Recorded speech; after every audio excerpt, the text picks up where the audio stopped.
dia! Tudo bem com você? Estamos mais uma manhã juntos para a honra e glória do Senhor. Estamos aqui para aprendermos mais com o Pai e juntos buscarmos a aplicação daquilo que o Senhor tem nos ensinado. O comentário, como sempre. E juntos vamos aprender. O tema de hoje é casamento em seu propósito. Casamento em seu propósito. E aqui eu vou trazer para você a história de Ruth e Boaz. E também eu te pergunto: você quer casar dentro do propósito do Pai? Você quer casar com alguém que Deus escolheu e preparou para a sua vida, e neste casamento a sua descendência virá dar frutos dentro dos propósitos e planos de Deus? Essa é a proposta da mensagem de hoje. Então, se você tem este interesse de casar dentro do propósito daquilo que Deus estabeleceu, é para você, é para mim, esta mensagem nesta manhã. Amém? Vamos orar? Paizinho querido, muito obrigada, Pai. Obrigada, Abba, pelo teu amor, pelo teu cuidado, por tudo que o Senhor tem feito por nós. Obrigada por este dia tão lindo, por este vento maravilhoso. Obrigada, Pai, por esta manhã. Entregamos a Ti o nosso dia, consagramos a Ti o nosso dia. Que o Senhor venha nos conduzir para aquilo que é o Teu propósito e a Tua vontade. Meu amigo Espírito Santo, em nome de Jesus, Pai, eu clamo a Ti, pedindo a Ti a sabedoria, o discernimento, a autoridade, a revelação da Tua palavra para as nossas vidas nesta manhã. Assim eu me rendo plenamente a Ti, doce Espírito Santo, meu lindo e melhor amigo. Assim eu te louvo e te glorifico, em nome de Jesus. Amém. Então vamos lá? Essa história, ela é muito linda. Molhar a garganta. Essa história é muito linda, né? Que se encontra aqui em Ruth 4, do 1 ao 22, e nos conta, né? A história de um homem chamado Boaz. E ele era um dos resgatadores, né? De Noemi e Ruth, que estava ali porque ele era um parente chegado, e de alguma forma o Senhor, quando tirou elas, né, de volta para a terra delas e entregou ali uma função, né, porque assim, havia ali a possibilidade de Ruth se separar de Noemi, assim como Orfa, mas Orfa ficou, Orfa foi e Noemi ficou, juntamente com Ruth. Na verdade, a Ruth foi, né, me desculpem. Noemi era a sogra de Orfa e Ruth, e Orfa foi embora e Ruth ficou com Noemi.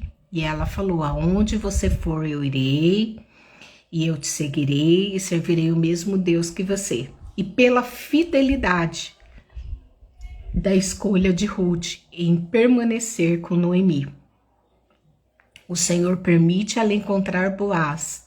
Boaz era um dos resgatadores, pertinha um primeiro ali. E aí este desenrolar que o Senhor nos dará agora esta manhã para dizer que Boaz, ele se posicionou. Por quê? Porque Ruth estava ali pegando, né, os alimentos dentro da plantação de Boaz, estava ali, se deitou aos pés dele, né, no capítulo anterior, e ela disse que ele era o resgatador, e ele falou: olha, eu vou resolver isso ainda hoje. né? Então Boaz, ele se levanta diante de um propósito que Deus já havia estabelecido. Mas lida isso, gente, porque Deus, ele estabelece nos céus primeiro. Tudo acontece no mundo espiritual, tudo acontece nos céus como Deus estabeleceu, e então ele faz acontecer aqui na terra. Então o que Boaz fez? Já tinha nascido esse propósito desse casamento no coração de Deus, mas aconteceu a concretização aqui na terra. Então o que Boaz fez? Quando Ruth disse que ele era o resgatador e que ele a resgatasse ali, ele falou, ainda hoje eu resolverei essa situação. Então ele vai à praça, e aí ele fica ali perto do portão da cidade, senta-se ali e espera então o primeiro parente, que era mais chegado de Elimeleque, que tinha ali a primazia, né, o direito de resgatar Noemi primeiro, né, de comprar as terras dela, de casar ali com Ruth, que era viúva de Malom. Então Boaz teve um posicionamento. Então ele ficou ali à porta do portão, esperando então esse parente mais chegado. E aí ele convida, além desse homem que acaba de chegar, 10 pessoas importantes da cidade, que era ali como uma autoridade. E ele disse, olha, Noemi, ela voltou de Moabe e está querendo vender as terras dela, do falecido marido, que aí entra a questão da herança dos filhos, de Elimeleque, né? E se ele tinha interesse, então, em comprar essas terras, né? E ele fala, você é a primeira pessoa a ter o direito de resgatar, por ser mais próximo dele. E então esse rapaz diz, eu quero comprar sim até as terras de Elimeleque, né, de Noemi. E aí entra o segundo posicionamento do propósito, porque primeiro ele se posiciona para adquirir algo que já estava no coração de Deus. Então ele se levanta, vai até o portão, chama 10 pessoas importantes ali dentro de uma autoridade, mas as pessoas que estavam ali ao redor. Então ele cria um ambiente propício a assumir aquilo caso esse parente não resgatasse. E ali o que ele faz? Ele conta então a proposta, não é só as terras. Se você pegar e comprar as terras de Elimeleque, você também terá que casar com a viúva Ruth, porque as terras, né, teria que ficar com a falecida, né, a falecida não, a família do esposo da falecida, que no caso era Malom, o ex-marido de Ruth era Malom. Então ele falou, você vai ter que se casar com ela, porque a viúva, ela tem que ficar com as terras na família dela. E aí, ó, segundo posicionamento, ali ele conta não só o desejo que ele tinha de adquirir terras, que era um bem, mas o propósito, e o propósito envolvia um casamento. E ali dentro desse casamento, consequentemente os filhos, consequentemente a herança. E aí quando ele explicou exatamente isso, aí o cara falou, não, eu não quero. Eu te dou, né? Nesse caso, eu renuncio o meu direito diante de todas as pessoas e as 10 pessoas importantes de autoridade que estavam ali. Por quê? Porque se eu casar com Ruth, a minha herança pode ser prejudicada. Por quê? Eu vou ter filho com ela e aí as coisas que é minha e dela, aquela confusão toda, pode ser prejudicada. Porque daí eu também vou ter que deixar a minha parte para ela. Porque era marido e mulher. Então ali ele falou, então eu renuncio as terras de Elimeleque, eu renuncio porque eu não vou casar com ela. E ali, diante daquelas pessoas, essas 10 importantes autoridades que estavam ali, eles tinham um costume da época que era tirar as sandálias dos pés e entregar para a pessoa. Isso era como hoje a assinatura de um contrato, né? Então a pessoa tirava as sandálias dos seus pés e entregava àquela pessoa que estava renunciando à compra, ou, né, ou à venda daquele, de alguma forma, daquele, do direito dele, né? Então o que esse cara faz? Ele tira as sandálias e entrega a Boaz, fechando ali o negócio perante todo mundo. Olha, eu renuncio, mas eu entrego a você. E ali, então, Boaz, dentro desse posicionamento, daquilo que Deus já havia estabelecido, ele se apropria do que Deus já tinha decretado. Porque assim, às vezes Deus faz uma promessa, mas a gente não colabora com aquilo, né? A gente não caminha rumo a bênção, no sentido de, eu vou colaborar com aquilo. Não, às vezes a gente fica lá, deixa Deus fazer, entendeu? E fica tudo ao critério do Pai. Só que aqui não. Boaz sabia que tinha um resgatador primeiro, ele queria casar com Ruth e ele se posicionou. E ele, em todo o tempo, ele se levantou, foi à porta lá da cidade, chamou as pessoas de autoridade, esperou ali o primeiro resgatador, que era o parente mais próximo, chegar, explicou a situação para ele. Quando ele renunciou, e aí ele se apropria da bênção de Deus, daquilo que eram os planos verdadeiros e originais do Pai. Então ele fala assim, então diante dessa sua renúncia do direito, né, perante todas as pessoas aqui, eu, Boaz, estou aqui dizendo que eu compro tudo que era de Elimeleque, Malom e Quilion. E, inclusive, eu vou ficar com a família de Malom, que era, no caso, Ruth. Então, diante do povo, diante das autoridades que estavam ali, Boaz se posicionou, explicou, caminhou para aquele propósito, contribuiu para aquilo que Deus tinha. Porque às vezes Deus quer entregar algo para mim e para você que a gente não colabora, que a gente não contribui, que a gente só fica lá olhando pro ar, de cara pro ar. Não, o que é o casamento para Deus? É um casamento de um propósito. Esse casamento tinha um propósito. E eu creio que isso é em todos os casamentos que é fechado dentro daquilo que a palavra de Deus diz. O que Deus uniu dentro de um propósito, o homem não pode separar. Por isso que Deus odeia o divórcio. Porque quando ele une, ele não erra, Deus não erra. Então você tem que fazer a sua parte. Deus, ele vai fazer a dele porque ele é fiel, mas você também vai ter que fazer a sua parte. Então, se você não sabe, eu não sei onde está o meu esposo, eu não sei quem é, busca, jejua, ora, tem uma vida de fidelidade, uma vida de santidade, uma vida de oração, uma vida íntima com Deus. E isso eu tô falando em relação à espera do casamento certo dentro da direção daquilo que Deus estabeleceu. Mas dentro desse casamento eu também quero fazer analogia com o Rei dos Reis, né? Porque aqui o que aconteceu? Quando ele disse perante todas as autoridades ali que ele casaria com Ruth, ali o que é o compromisso que Boaz assumiu?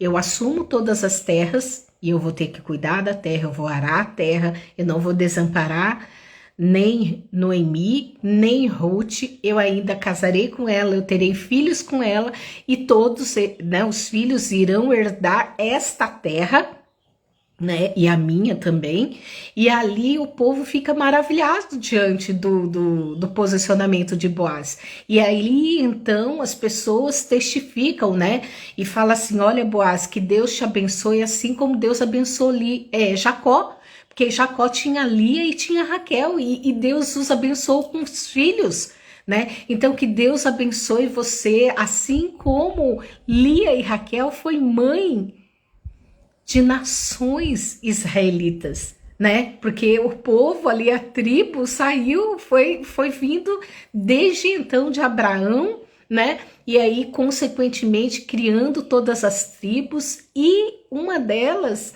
era essa, né? A bênção de Jacó ali, então elas eram mãe das nações israelitas.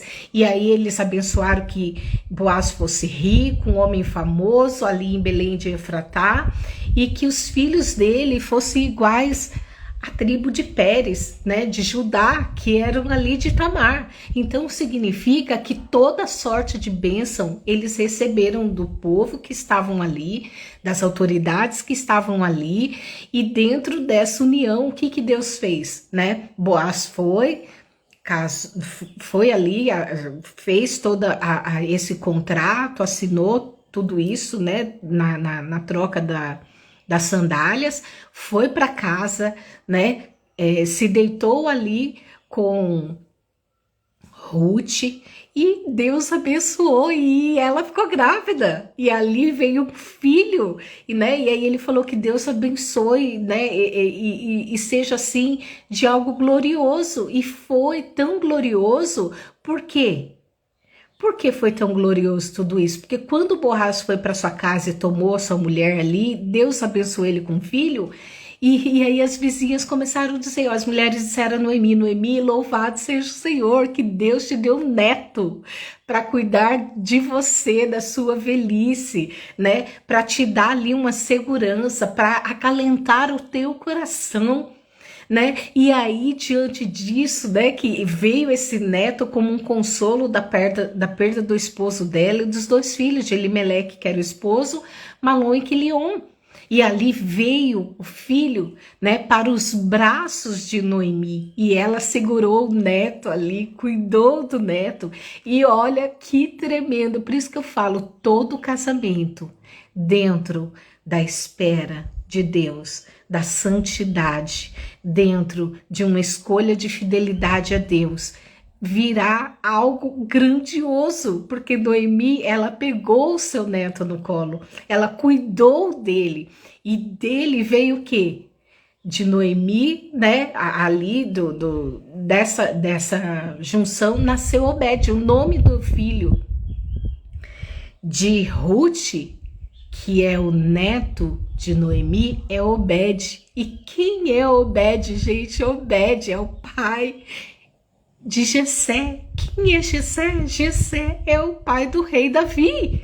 E aí você vê, né, de alguma forma, o propósito de Deus em relação à união de um casamento.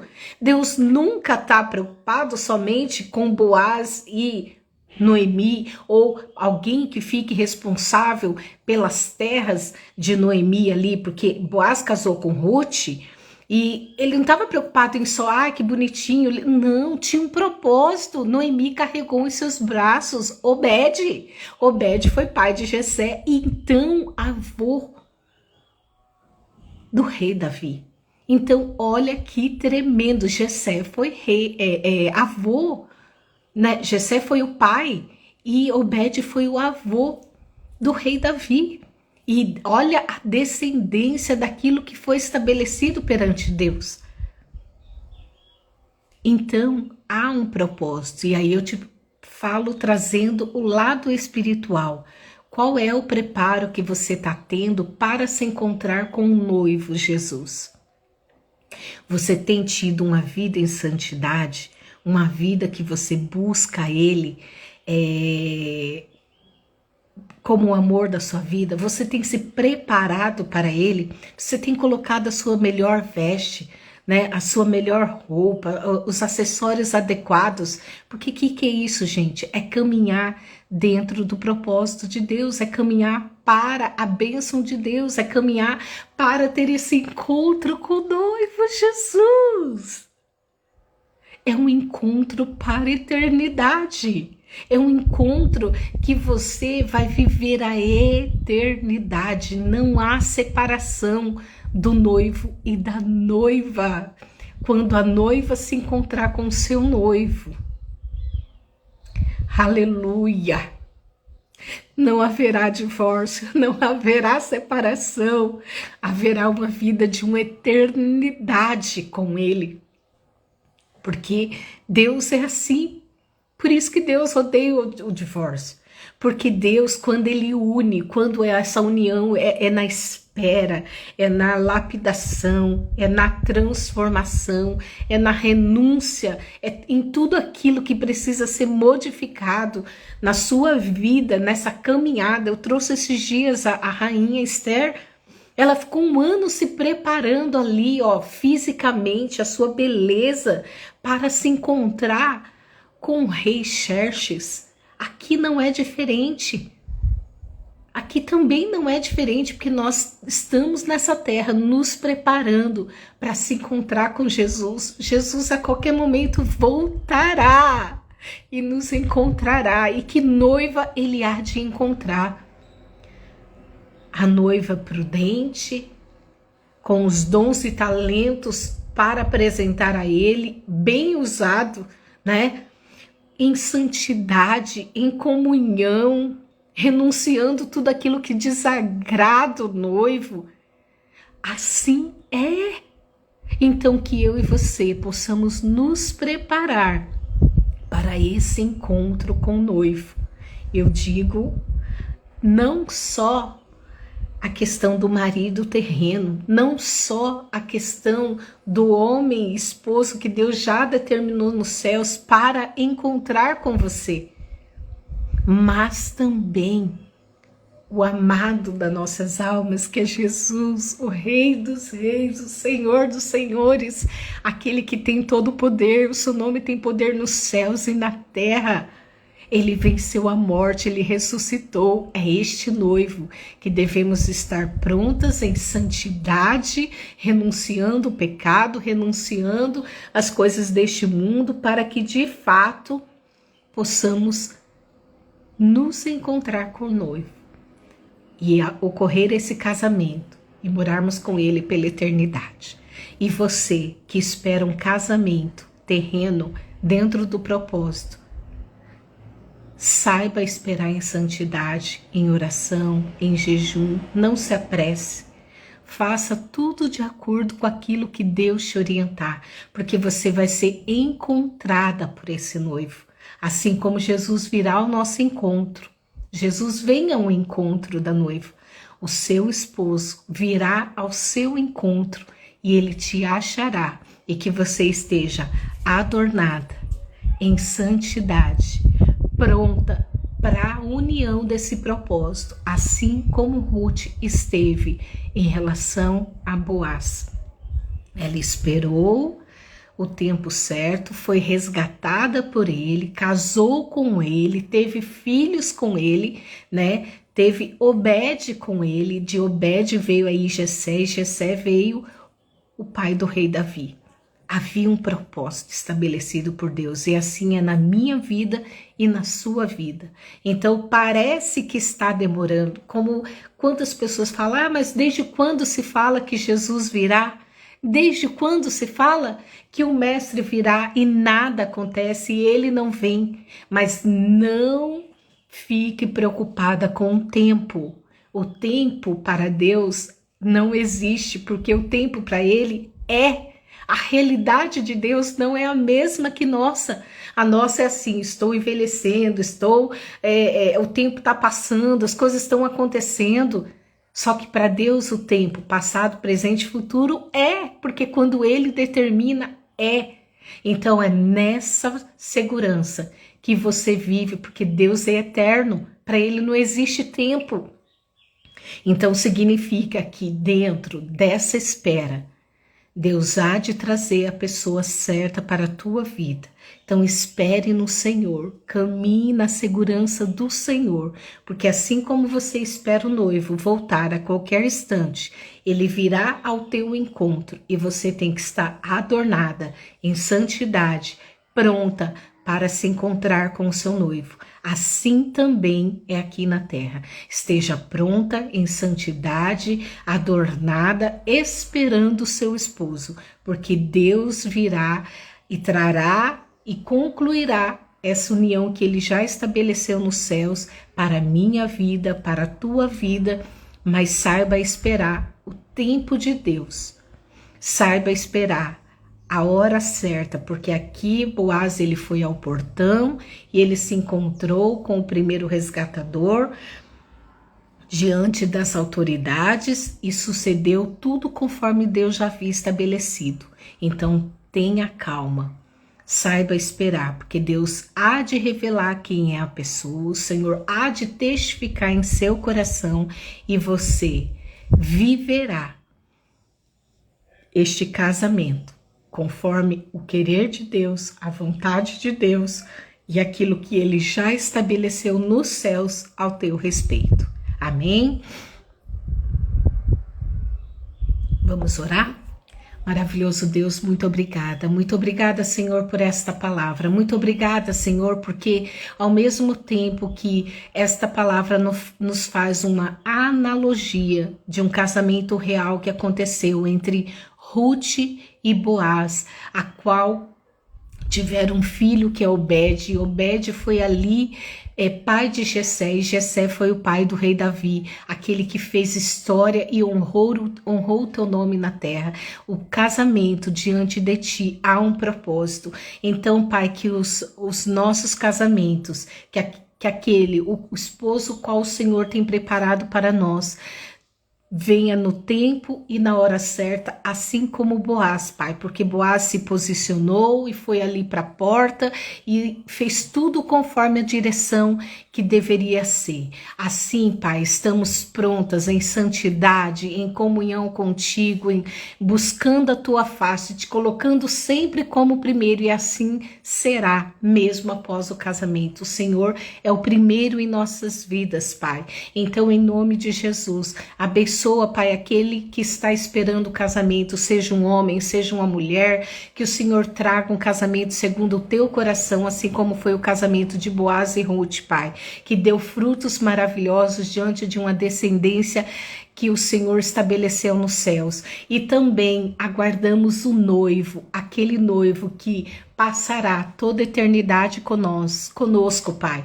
Em nome de Jesus, clamamos a Ti para que continuamos uma vida de santidade, uma vida de renúncia diante das coisas oferecidas deste mundo, uma vida buscando ser adornada com os Teus dons, adornada trabalhando para ti, adornada fazendo a tua obra, adornada estando preparada em todo o tempo para aquele que é o encontro estabelecido pelo Senhor nos céus e concluindo aqui na terra para a honra e glória do teu nome. Aguardamos a ti, Jesus, como o casamento perfeito para estarmos contigo na glória pela eternidade.